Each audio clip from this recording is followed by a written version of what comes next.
Bonjour, dans ma précédente émission que j'ai consacrée aux 10 idées pour développer le langage chez l'enfant, nous avions évoqué le mamané. Dans cette émission, j'aimerais apporter plus de précision sur ce langage. Plus précisément, nous allons aborder les caractéristiques et les avantages. Le mamané, qu'est-ce que c'est? Quels en sont les avantages? C'est juste après le générique.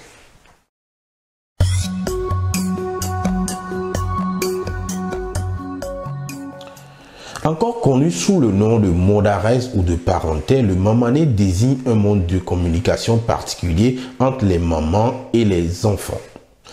Il est caractérisé par une modification de l'intonation mais également du débit.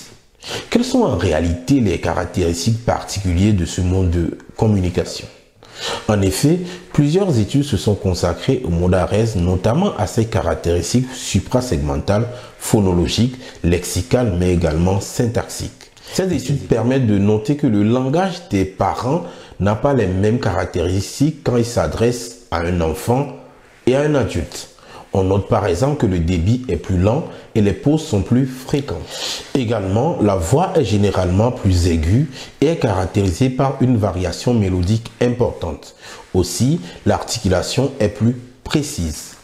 Au niveau lexical et syntaxique, les parents préfèrent utiliser des mots concrets, mais également des phrases courtes et simples. Toutefois, il faut souligner que le parenté ou le mamané n'est pas généralement volontaire chez certains parents et n'est pas à visée didactique. Cela étant, quels sont les véritables avantages de ce mode de communication? En effet, il existe très peu de types sur le mamané. Toutefois, il est à noter que ce mode de communication permet de motiver l'enfant à initier la communication avec son interlocuteur. Il permet de mettre en place un débit rythmé et musical et cela aide l'enfant à capter son attention. Au niveau phonétique et lexical, cela permettrait à l'enfant de construire avec plus de finesse les catégories phonétiques mais également de reconnaître les mots. En effet, il a été prouvé que le mot d'arrêt faciliterait la mémorisation du lexique. Dans une étude intitulée « Influence de la parole dirigée par le nourrisson sur la reconnaissance précoce des mots », les chercheurs se sont intéressés à la mémorisation du lexique. En effet, ils ont fait écouter des mots en mot d'arrêt et en parole normale. Il en ressort de cette étude que les mots écoutés en mot d'arrêt ont une meilleure reconnaissance.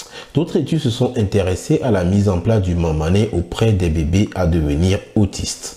En effet, contrairement à d'autres formes de communication qui diminuent, les bébés maintiennent leur réponse au mamané au cours du 2e et 3e semestre.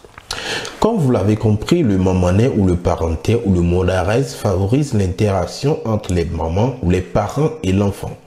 Toutefois, il est indispensable de savoir s'en débarrasser quand les bases du langage sont mises en place. Voilà, mesdames et messieurs, ce sera tout pour aujourd'hui. J'espère avoir apporté des informations complémentaires sur le sujet. Si vous voulez en savoir plus, écrivez-moi sur mon mail personnel ou via lesmystèresdulangage@gmail.com. À très bientôt. Au revoir.